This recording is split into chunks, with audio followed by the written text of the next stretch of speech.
Good afternoon, evening, morning. Welcome to another video. I've just finished warming up and I'm going to go through my training session for today. So first thing I'm doing is some work on the rings. If you've got soft, delicate little wrists like me and you've not built up a callus yet, easy solution, a little bit of tape, cross over your palm,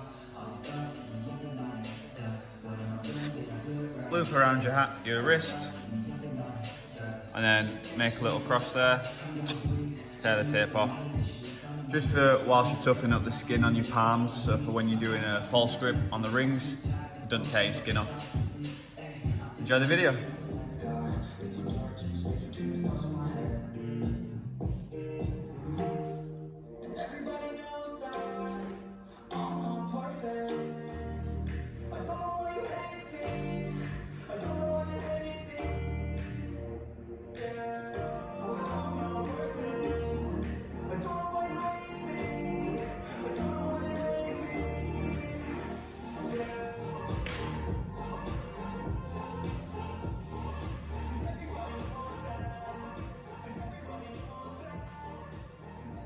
Here's something I didn't factor in.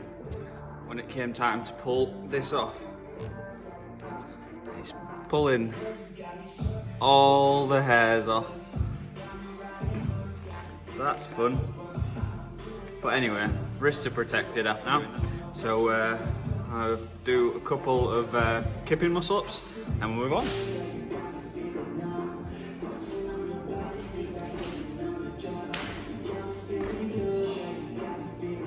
Good.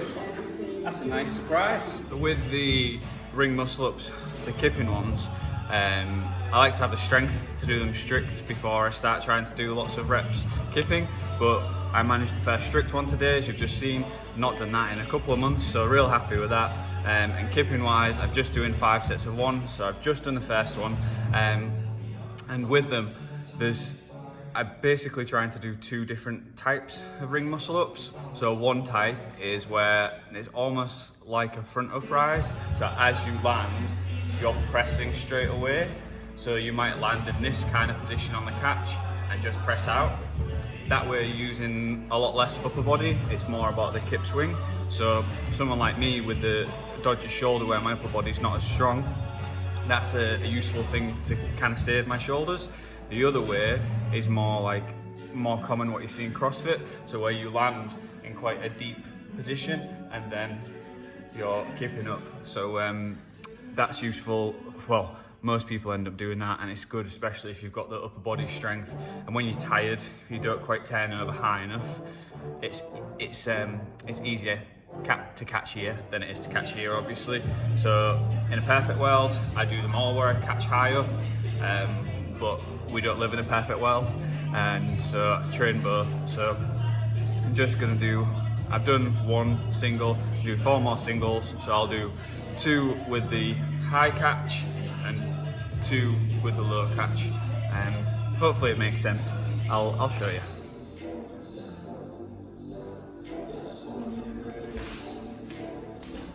So that was the low catch. Now I'll show you the high catch.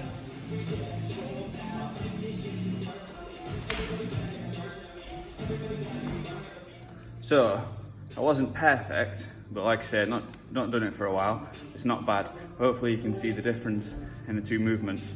If you want to see how to do them both really well, instead of watching me do it, if you look at Sam Briggs from, I think it's maybe 2017, there was an event that was muscle ups and snatches.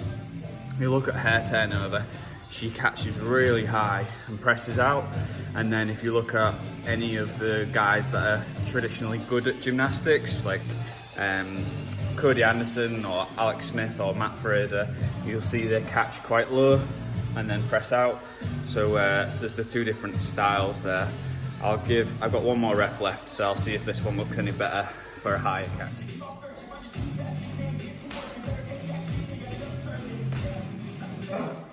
That definitely wasn't it. Something felt weird there on the right strap.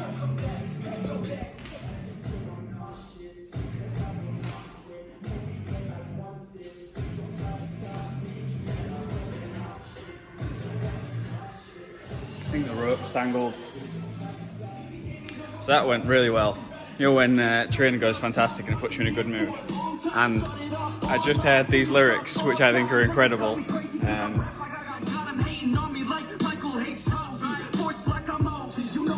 Like Michael hates Toby. And if you don't get that reference, I don't think we can be friends.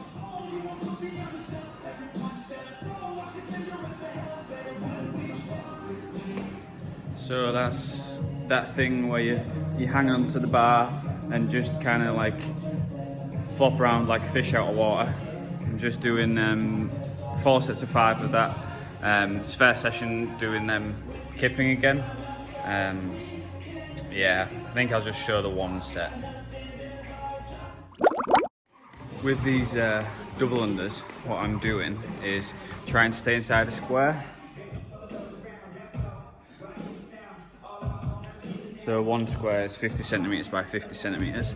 So if I can keep in the square whilst I'm doing the reps, then it must be more efficient than if you're moving all around.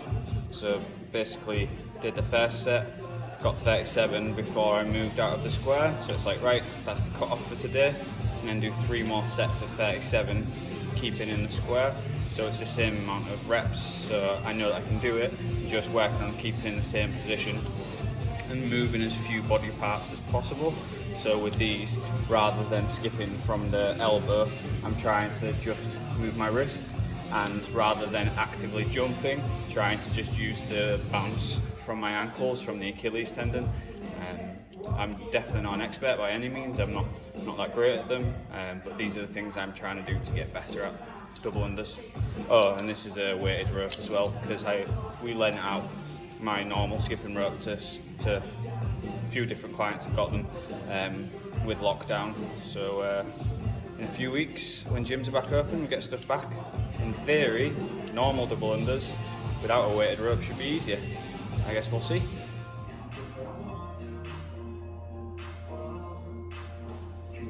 Some advice I saw for doing plank leans is to use a wall and then basically measure out the distance, how far from the wall you put your hands to gauge how hard it is. So if your hands are closer to the wall, you're basically doing a plank and it's not really that difficult.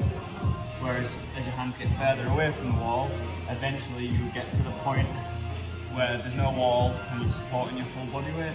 So I've worked my way back to have the heel of my hand roughly in line with this.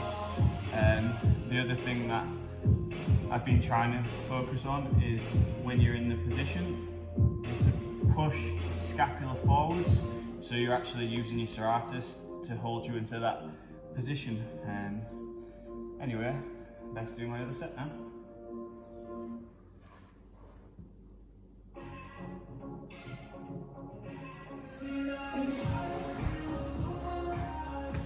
That first part of the training session went really well. I'll put it up here. Isn't that amazing? So now I'm going to have some drinks. Got 50 grams of proteins, and I've got about 80 grams of carbohydrates.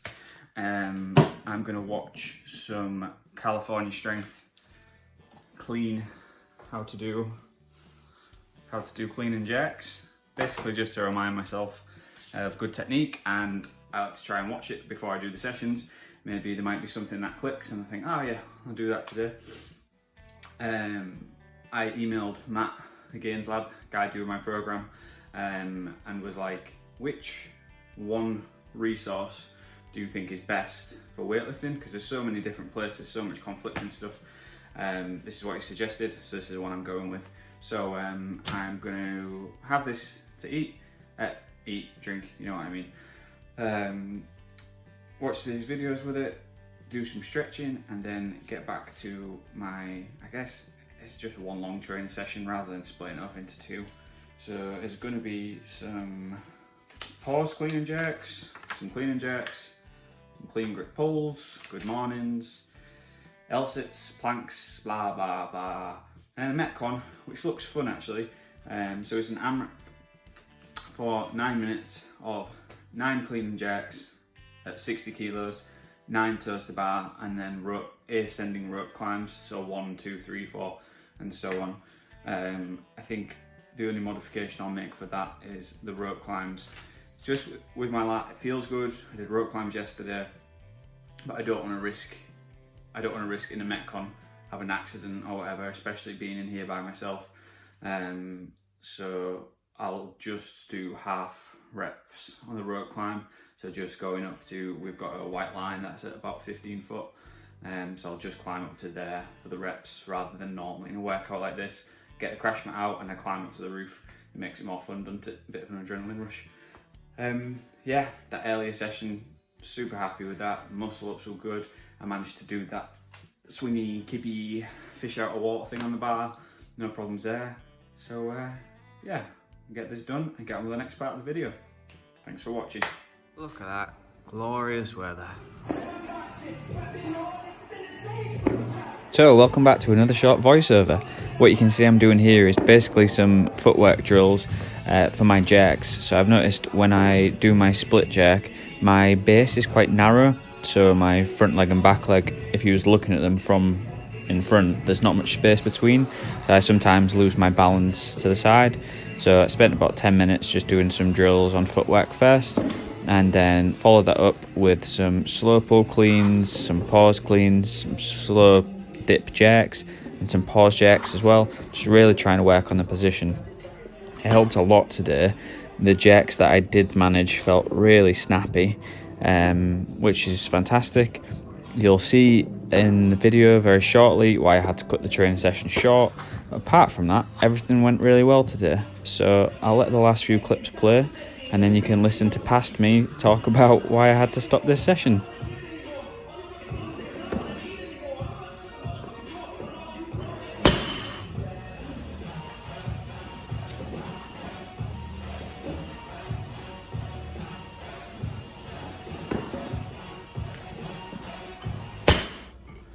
So I had to cut that session short because I think I've got kidney stones again. So kidney stones is something I've had in the past, had it a few times. Basically just horrible stabbing pain in your flank, and then it passes through your groin. It's not very nice. So I stopped. I was doing my clean and jerks, stopped doing them because obviously you don't want to be holding a weight overhead and then you get the pain, and yeah, it's not nice. So I'm gonna go home, paracetamol from there. Hopefully it passes in a few days. I had the feeling a few days ago, but I haven't had any issues, but then it's come back again now. It's not positional, and it's kind of it's random because it's a spasmodic pain. So it's not like you bend over and then you get pain.